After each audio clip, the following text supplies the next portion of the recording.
Ladies and gentlemen, buckle up because something just happened in Texas that nobody in the political class saw coming. Congresswoman Jasmine Crockett, the viral firebrand, the headline machine, the media favorite, just got rejected by her own party. Not Republicans, not independents, the Texas Democratic Party. So instead, Texas Democrats handed the lead to James Talarico in a primary battle for the United States Senate seat. Let's just say it wasn't subtle.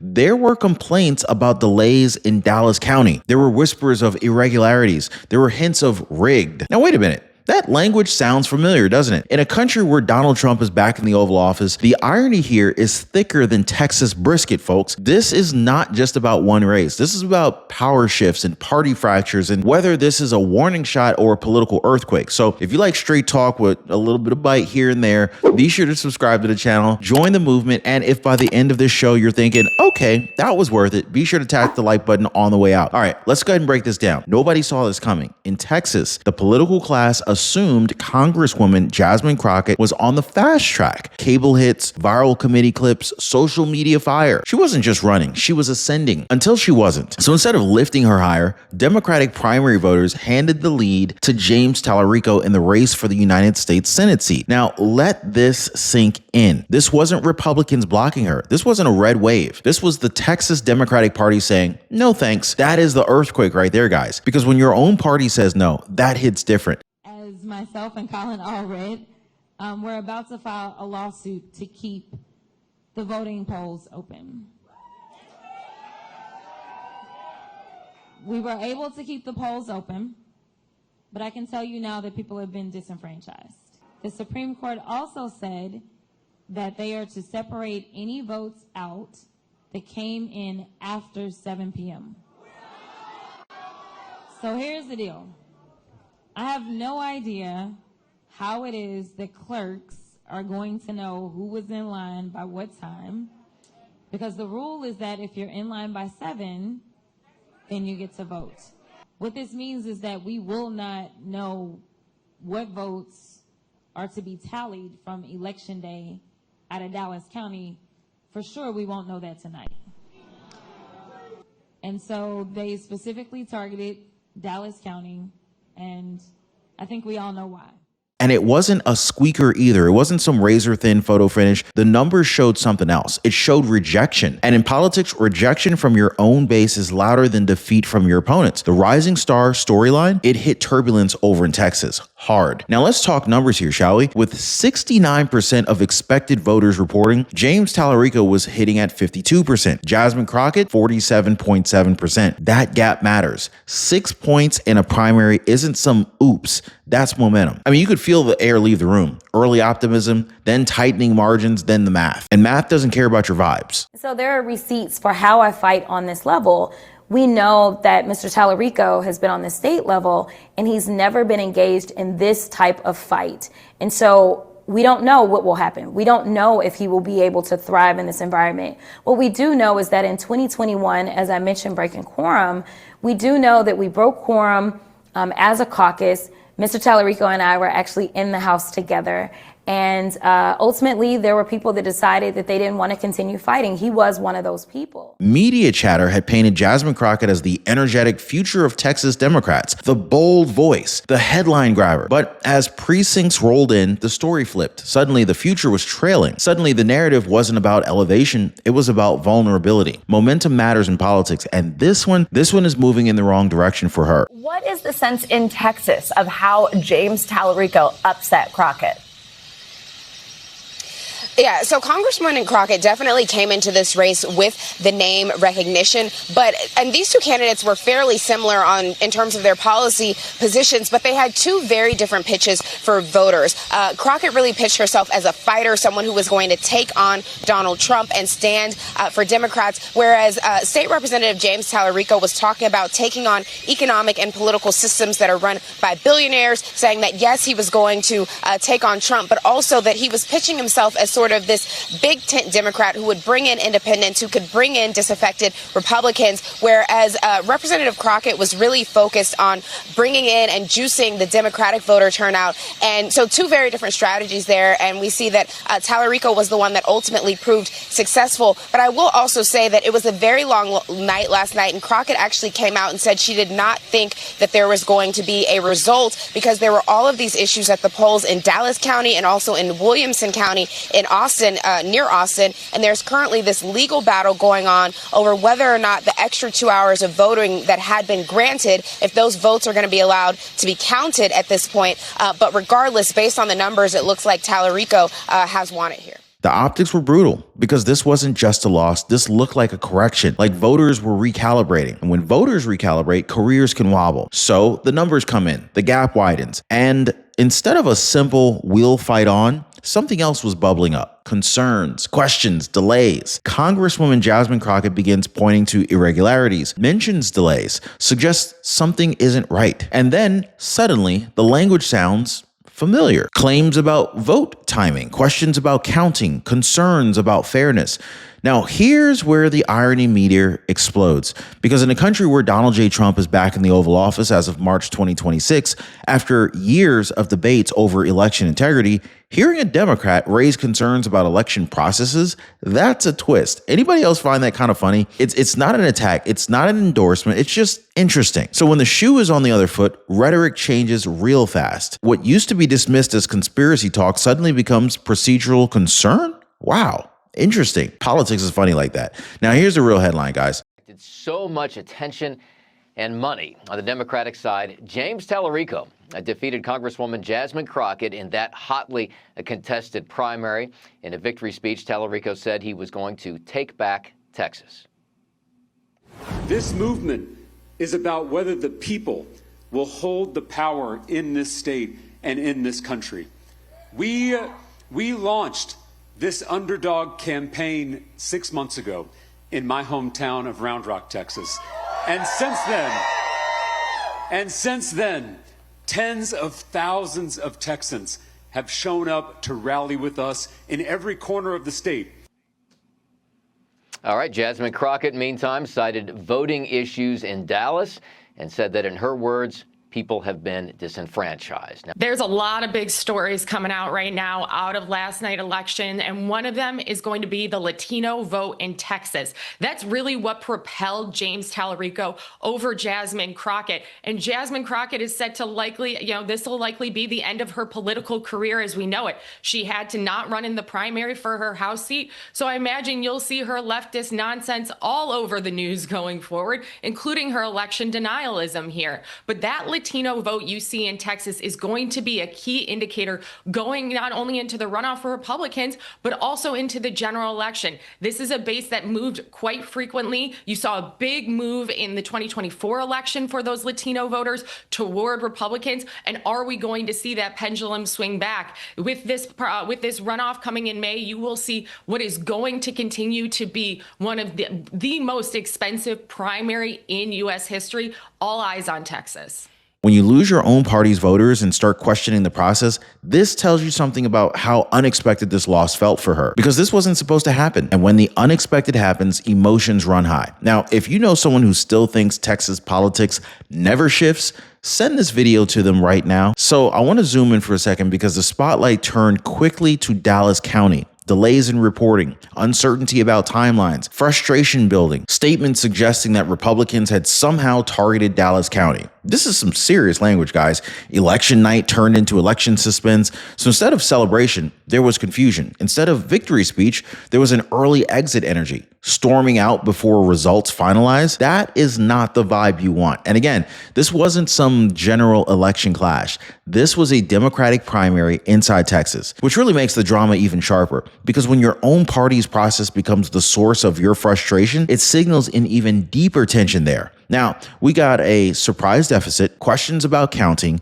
a county in the spotlight, and a campaign that's on edge. That's not just a loss. This is complete narrative chaos. Unfortunately, this is what Republicans like to do.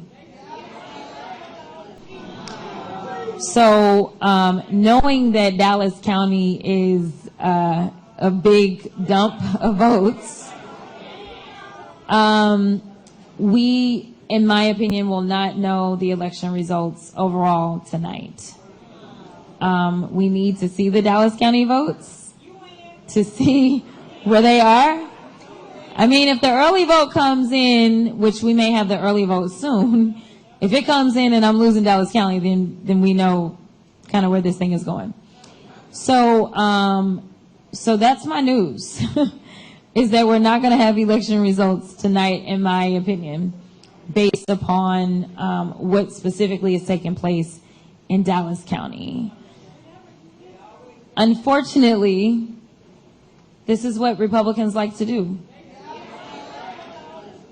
And so they specifically targeted Dallas County, and I think we all know why. So I want you to enjoy yourselves, but I won't be back tonight because I have no idea of when we're going to get results, and I fully anticipate it won't be until tomorrow. So. All right, so let's get back to Texas. Let's be honest. Congresswoman Jasmine Crockett built a brand. Fiery committee exchanges, viral confrontations, sharp one-liners. She became known fast. And in modern politics, attention is currency.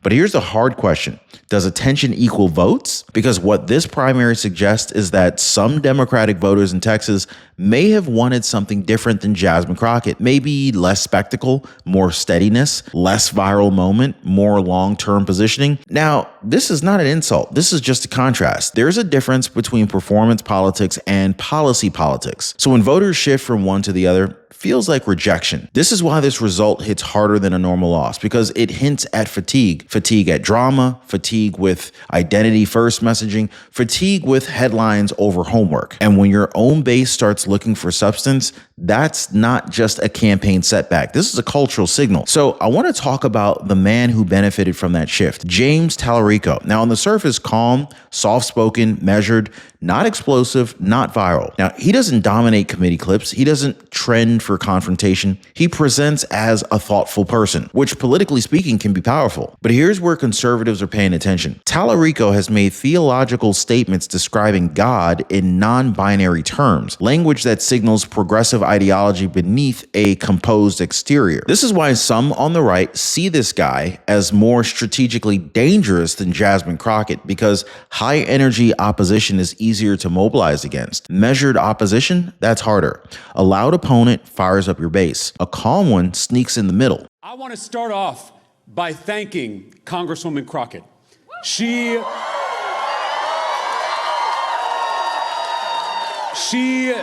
is a colleague and a friend.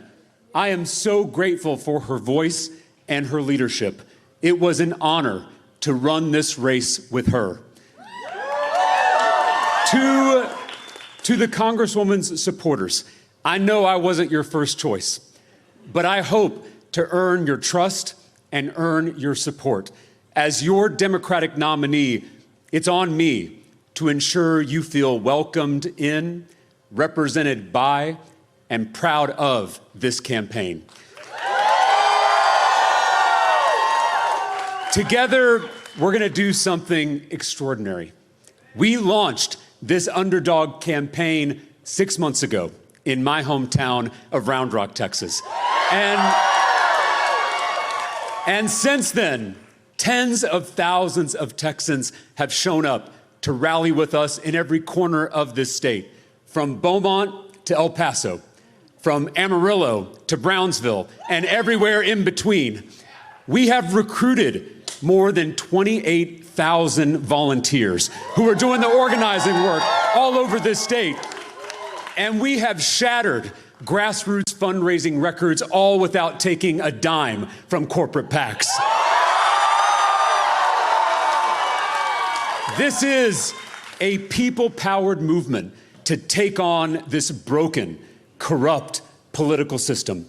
This is truly a campaign of, by, and for the people. So here's the twist. While Democrats may feel they corrected course, Republicans may see a bigger general election challenge.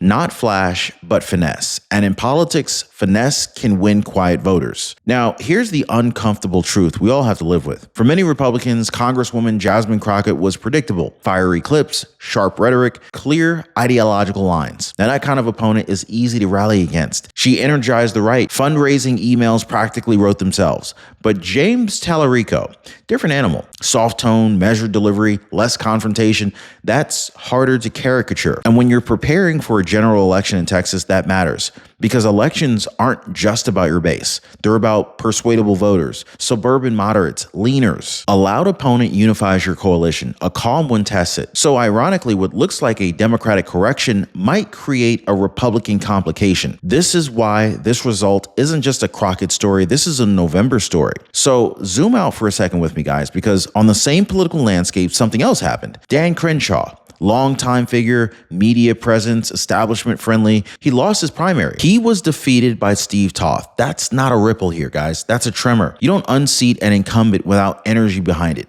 And this tells us something bigger is happening in Texas on both sides. Democrats recalibrating, Republicans reshuffling. There is an anti-establishment mood in the air. And when incumbents start falling, voters are sending a message. They're not just about ideology. It's about authenticity, about trust. And it's also about who they believe is actually fighting for them. Now, here's the key. When both parties experience internal shakeups at the exact same time, that's not a coincidence. That is a political season shift. So while Democrats were dealing with the shock of Jasmine Crockett falling behind, Republicans were having their own family debate. On the one side, you've got John Cornyn, longtime incumbent, institutional, seniority, establishment comfort. But on the other side, you got Ken Paxton, outsider energy, fighter image, base enthusiasm. And then, of course, there's Wesley Hunt, sitting in third place, but holding voters who lean more toward Paxton than Cornyn. This is important because if this consolidates behind Paxton in a runoff, that signals something powerful.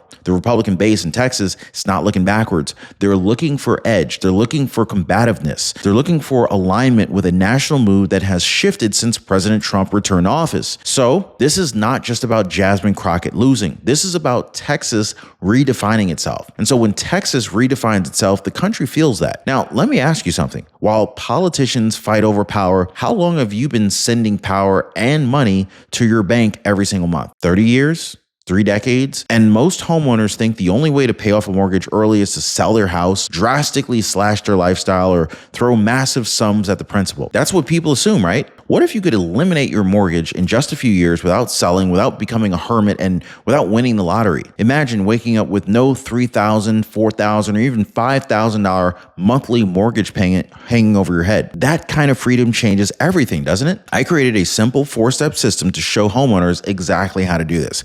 Click the Mortgage Eliminator link down below and see what's possible. Your future self will thank you. Now, I want to zoom out a little bit further here, guys, because Democrats, they don't have unlimited resources. They're defending seats in Michigan. They're eyeing opportunities in North Carolina. This is where money goes. This is where attention goes. So if Texas starts leaning more solidly red at the Senate level, strategies will triage, and triage means sacrifice. So if Republicans span their majority in the United States Senate, it doesn't just affect 2026. It also shapes 2028. Judicial confrontations, legislative leverage, national narrative. This is why what happened to Jasmine Crockett isn't isolated. It fits into a larger realignment story. This is one where both parties are tightening internally before the general election battlefield opens wide. And the stakes?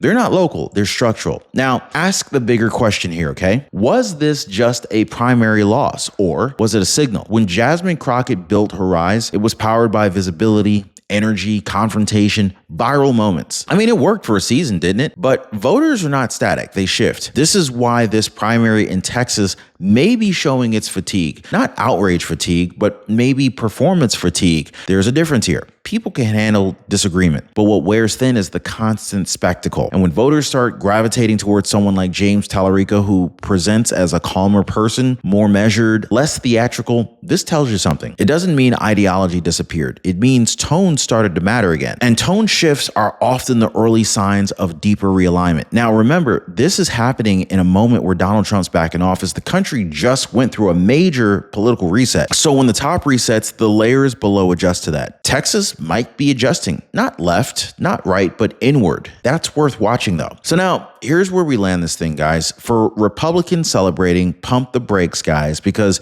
if James Talarico is the nominee, he may be harder to beat than Jasmine Crockett would have been. Calm beats chaos in some elections. Measured beats loud in others. And Texas is competitive enough that complacency is dangerous. Now, at the same time, Democrats cannot ignore what just happened here. When your own base shifts, you got to pay attention to that. This primary wasn't just a result. This was a warning flare for both parties because November doesn't reward overconfidence. It rewards discipline, unity, turnout. Texas is not blocked. It's contested, and contested states decide national futures. So whether you see this as humiliation, correction, or earthquake, one thing is clear. Something moved. And when Texas moves, the country listens. God bless, and we'll see you on the next one.